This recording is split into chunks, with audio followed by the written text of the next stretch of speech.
எப்படி ஸ்டார்ட் பண்ணுறது தெரியல. இது எங்களுக்கு முதல் மேடை. இந்த இந்த படத்தின் கதாநாயகனாக இருக்கும் மகாஸ்ரீ சுந்தர் மகாஸ்ரீ வந்து என்னோட ஹஸ்பண்ட் தான். நாங்கள் ஃபஸ்ட்டு வந்துட்டு ஜூனியர் ஆர்டிஸ்ட்டாக தான் எங்களோட லைஃப்பை ஸ்டார்ட் பண்ணோம். ஃபஸ்ட்டு ஜூனியர் ஆர்டிஸ்ட்டாக வந்தோம். அதுக்கப்புறமா அங்கேருந்து லவ் பண்ணி அதுக்கப்புறம் கல்யாணம் பண்ணி அதுக்கப்புறம் இப்படி இங்கே வந்து நிற்கிறோம். சரி, 2 பேரில் யாருன்னா ஒருத்தர் வந்து சினிமாவில் இருக்கணும்,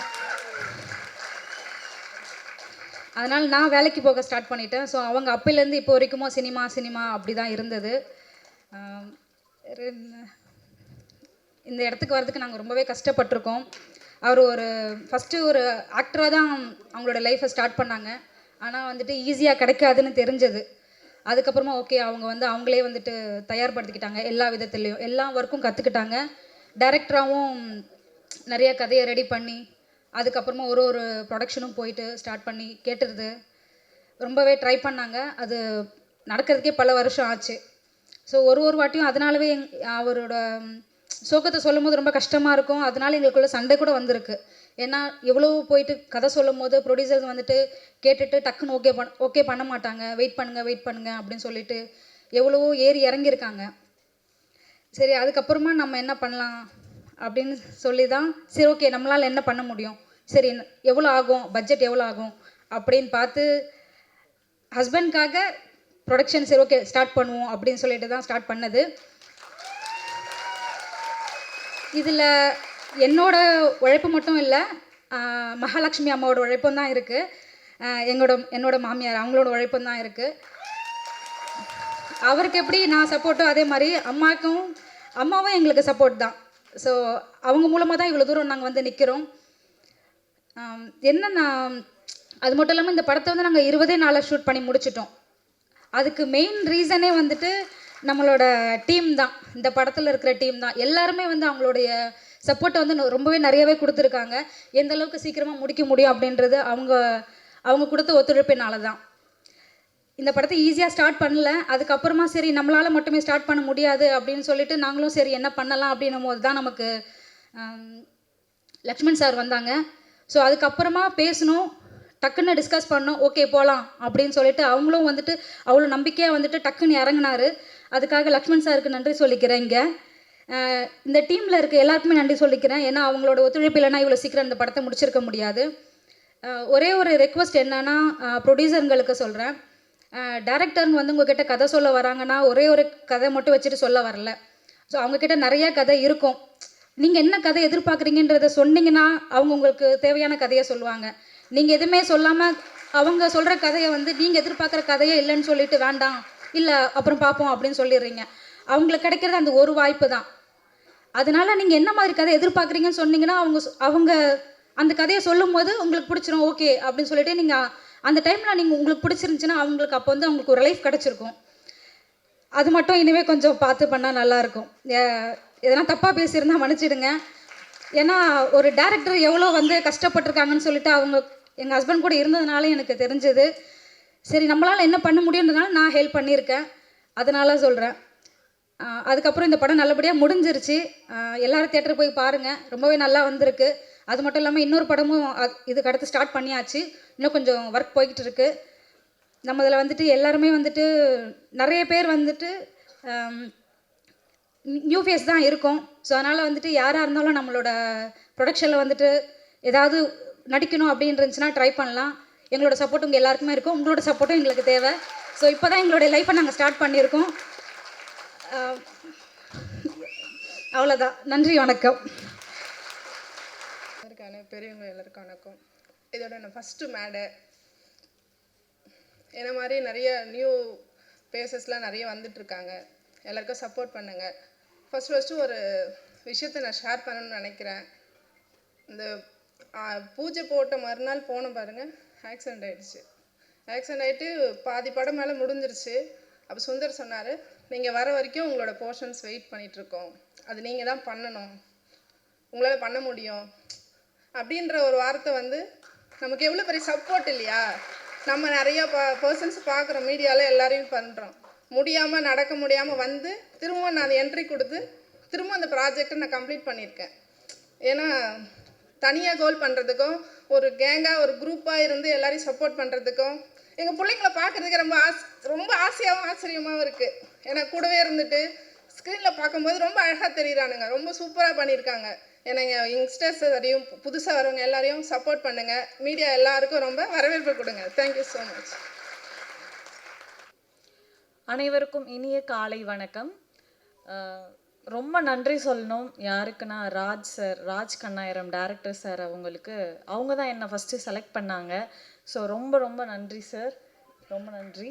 அண்ட் சுந்தர் சார் ரொம்பவே ஃபாஸ்ட். அந்த நண்பன் படத்தில் சத்யராஜ் சொல்லுவாங்க இல்லையா, வேகமாக ரன் ரன் ரன் ஓடணும் அப்படின்ற மாதிரி, அந்த மாதிரி அவர் ஃபாஸ்ட்டாக இருக்கார். அதுக்கு ரொம்ப பெரிய ஒரு காரணம் அவங்க ஒய்ஃப் ரொம்ப சப்போர்ட்டாக இருக்காங்க. ஸோ இந்த மாதிரி ஒய்ஃப் அண்ட் ஹஸ்பண்ட் அண்டர்ஸ்டாண்டிங் பண்ணி போகிறது எனக்கு ரொம்ப புதுசாக இருக்குது. இந்த ஃபீல்டில் நிறைய கஷ்டம் இருக்கும். ஏன்னா நானும் அப்படி தான் ஆரம்பித்தேன். 10th படிக்கும்பொழுது விஜேவாக நான் ஒர்க் பண்ணேன் என்னுடைய நேட்டிவில். எப்படி ஒர்க் பண்ணேன்னா, வீட்டில் டியூஷனுக்கு போகிறேன் அப்படின்னு போய் சொல்லிட்டு ஓடி போயிடுவேன். லைவ் முடிச்சுட்டு திரும்ப டியூஷன் போய் படித்து முடித்தேன். அண்ட் 10th 12th எல்லாம் கம்ப்ளீட் பண்ணதுக்கப்புறம் காலேஜ் ஹாஸ்டலில் மாட்டிக்கிட்டேன். அது முடித்ததுக்கப்புறம் தான் திரும்பவும் நான் விடக்கூடாது. ஒரு உண்மையை சொல்லணும் அப்படின்னா, நான் இன்ஜினியரிங் முடிச்சுட்டு ஒரு 2 வருஷமாக ஒரு ப்ரைவேட் கம்பெனியில் ஒர்க் பண்ணேன். ஐடியில் நல்ல சேல்ரி, ஏசியிலே உட்காந்து வேலை பார்க்கலாம், நிம்மதியாக இருக்கலாம். பட் அதெல்லாம் விட்டுட்டு சினிமா எல்லாருக்குமே தெரியும். இங்கே உட்காந்துருக்கவங்களுக்கு உங்களோட எக்ஸ்பீரியன்ஸ் தான் என்னோட வயசாக இருக்கும். நான் பேசுகிறதுக்கு தகுதியான்னு எனக்கு தெரியலை, ஆனாலும் நான் சொல்கிறேன். சினிமாவில் சில நாள் நம்மளுக்கு நிறைய இன்கம் கிடைக்கும், திடீர்னு நம்மளுக்கு எங்கே இருக்கோன்னே தெரியாத அளவுக்கு போயிடுவோம். இந்த ஒரு ஃபீல்டை எதுக்கு சூஸ் பண்ணுறேன்னு வீட்டில் கேட்கும் பொழுது எனக்கு தெரியலை. சின்ன வயசுலேருந்தே இதில் தான் இருக்கணுன்ற ஒரு மைண்ட் செட் பண்ணிட்டேன். அதனால் நான் இப்படி தான் போவேன் அப்படின்னு அடம் பிடிச்சிட்டு இருந்தேன். எங்கேயோ பிறந்து புதுக்கோட்டையில் தான் பிறந்தேன். புதுக்கோட்டை சொந்த ஊர். ஸோ இங்கே எத்தனை பேர் புதுக்கோட்டை, தஞ்சாவூர் அந்த மாதிரி இருப்பீங்கன்னு எனக்கு தெரியலை. ரொம்ப சந்தோஷமானா அதில் ஒரு சின்ன ஒரு கிராமம் மாதிரி தான் நம்ம ஊர். அப்படிங்கும்போது ஒரு பொண்ணை பெருசாக வெளியே விட மாட்டாங்க. கண்மை போட்டால் திட்டுவாங்க, லிப்ஸ்டிக் போட்டால் திட்டுவாங்க, என்ன ட்ரெஸ் இது, ஒரு பையன்கிட்ட எப்படி நீ பக்கத்தில் போய் நிற்க முடியும், இவ்வளோ பிரச்சனை எல்லாம் இருந்தது நான் அனுபவித்தேன். ஸோ அதெல்லாம் தாண்டி நான் ஐடியில் ஒர்க் பண்ணுறேன்னு ஒரு பேசிக்காக எடுத்துகிட்டு சென்னைக்கு வந்துட்டேன். அதை வச்சு தான் நான் என்னோடய சினிமா கரியரை மூவ் பண்ணிக்கிட்டேன். கடவுள் புண்ணியத்தில் எனக்கு ஒர்க் ஃப்ரம் ஹோமே கொடுத்துட்டாங்க 2 வருஷம். 2 வருஷமும் நான் ஆஃபீஸ் ஒர்க் பண்ணனோ இல்லையோ ரொம்ப ரொம்ப ரொம்ப இந்த முயற்சி தான் நான் பண்ணிகிட்டு இருந்தேன். இனிஷியலாக மக்கள் டிவியில் ஆரம்பித்தேன், அப்புறம் விஜய் டிவியில் சீரியல்ஸ் பண்ணிகிட்டு இருந்தேன். இப்போது ஆதித்யாவில் கரண்ட்டாக ஒர்க் பண்ணிகிட்ருக்கேன். ரொம்ப நன்றி எனக்கு இந்த மேடைக்கு வாய்ப்பளித்திருக்க இங்கே இருக்கிறவங்க எல்லாருக்குமே ரொம்ப நன்றி.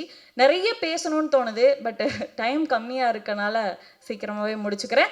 ஒன்று தான் நான் சொல்வேன், பொண்ணாக இருந்தாலும் சரி பையனாக இருந்தாலும் சரி, உங்களோட ஃபோக்கஸ் எதுவோ அதை மட்டும் நீங்கள் எய்ம் பண்ணுங்கள். நிறைய எனக்கு நெகட்டிவ் கமெண்ட்ஸ் ரிவ்யூஸ்லாம் வரும். எப்படின்னா, யூடியூப்பில் பண்ணுறதுனால சாதாரணமாக வரும், இன்ஸ்டாகிராம்லாம் ஓப்பன் பண்ணாலே அவ்வளோ பேடாக தான் வரும். எதுக்கு எல்லாரையும் டவுன் பண்ணணும்னு நினைக்கிறீங்க அப்படின்னு எனக்கு தெரியலை. ஒருத்தவங்க ஆசைப்பட்டு ஒன்று பண்ண போகிறாங்க அப்படின்னா, உங்களுக்கு பிடிக்கலன்னா நீங்கள் வேண்டான்னு விட்டுறலாம், பிடிச்சிச்சின்னா நீங்கள் அவங்கள என்கரேஜ் பண்ணிக்கலாம். சுந்தர் சார் இவ்வளோ தூரத்துக்கு இந்த படத்தை சீக்கிரமாக முடிப்பாருன்னு தெரியலை. நான் யோசிக்கலை இவ்வளோ சீக்கிரமாக முடிப்பாரா அப்படின்னு. பிகாஸ் இதுக்கு முன்னாடி நான் ஒரு 2-3 மூவிஸ் பண்ணிகிட்ருக்கேன், அது இன்னும் ப்ராசஸிங்கில் இருக்குது. பட் அதுக்கப்புறம் பண்ண மூவி இது ஒரு 20 நாளுக்குள்ளே முடிச்சு, சீக்கிரமாக டப்பிங் முடிச்சு, எடிட்டிங் முடிச்சு, போஸ்ட் ப்ரொடக்ஷன் முடிக்கிறது ரொம்ப ஒரு பெரிய விஷயம். அதுக்கு முன்னாடி ப்ரீ ப்ரொடக்ஷன் எல்லா ஆர்டிஸ்ட்டையும் அரேஞ்ச் பண்ணி டீம் ஒர்க்காக பண்ணுறது ரொம்ப பெரிய விஷயம். அதுக்கு நிறைய அவர் பிரச்சனையை சந்திச்சிருக்காரு. ஈவன் எனக்கும் அவருக்குமே நிறைய மிஸ் அண்டர்ஸ்டாண்டிங் ஆயிருக்கு. ரொம்ப ஃபீல் பண்ணேன். அதுக்கப்புறம் நடுவில் இல்லை, நம்ம இந்த மாதிரி அவர் எதுவுமே மிஸ் அண்டர்ஸ்டாண்டிங்காக இருக்கக்கூடாது, நம்மளும் இந்த படத்துக்கு எவ்வளோ முடியுமோ அவ்வளோக்கு கொஞ்சம் நம்ம ஒர்க் பண்ணுவோம் அப்படின்னு சொல்லிட்டு தான் நான் ஒர்க் பண்ணேன். நான் நினச்சி பார்த்த நாள், ஆசைப்பட்ட நாள், ஆடியோ லான்ச் ஒரு மூவி பண்ணால் மட்டும் பத்தாது, அது வந்து ரிலீஸ் பண்ணுறதுக்கு நிறைய பேர் ஸ்ட்ரகிள் ஆகும். பட் அதெல்லாம் கடந்து வந்து இந்த டீம் வந்து பண்ணியிருக்காங்க. ஸோ பெரிய வாழ்த்துக்கள். உங்களோட சப்போர்ட் வந்து எப்போவுமே வந்து கொடுத்துட்டே இருக்கணும். நீங்கள் மட்டும் இல்லாமல் உங்களோட பக்கத்து வீடு, எதிர்த்த வீடு, உங்களோட ஃப்ரெண்ட்ஸு, ரிலேஷன்ஸு எல்லாருமே வந்து நீங்கள் இந்த மாதிரி வாங்கண்ணா வணக்கங்கண்ணா மூவி ரிலீஸ் ஆகும்போது ஷேர் பண்ணி தியேட்டரில் வந்து பார்க்க சொல்லுங்கள். அப்போ தான் வந்து நம்மளுக்கு இன்னும் வந்து நிறைய சப்போர்ட் கிடைச்ச மாதிரி இருக்கும், நிறைய நல்ல விஷயங்கள் பண்ணுவோம். Thank you so much. ஹாய், எல்லாருக்கும் வணக்கம். அண்ட் இது என்னோடய ஃபர்ஸ்ட் மூவி. நான் தேங்க் பண்ணிக்கிறேன். அண்ட் ராஜ் கனாயிரம் சார் அவர்களுக்கு என்னை இந்த மூவியில் செலக்ட் பண்ணதுக்கு. ஸோ சின்ன வயசுலேருந்தே வந்து Senthil and Goundamani sir comedy அந்த காம்போவில் வந்துட்டு நாங்கள்லாம் நிறைய வைப் பண்ணிகிட்டு இருந்திருக்கோம். ஸோ அவர் கூட வந்து நான் சேர்ந்து நடிப்பேன் அப்படின்ற மாதிரி நான் என்றைக்குமே நினச்சி பார்த்ததில்ல. ஸோ அந்த ஒரு மொமெண்ட்டை க்ரியேட் பண்ணி கொடுத்த சுந்தர் சார் அண்ட் ராஜ் கனாயிரம் சாருக்கு தேங்க் பண்ணிக்கிறேன். தேங்க்யூ. எல்லோரும் சப்போர்ட் பண்ணுங்கள். உங்கள் எல்லாரோட ப்ரெசன்ஸ்க்கு ரொம்ப நன்றி. தேங்க்யூ.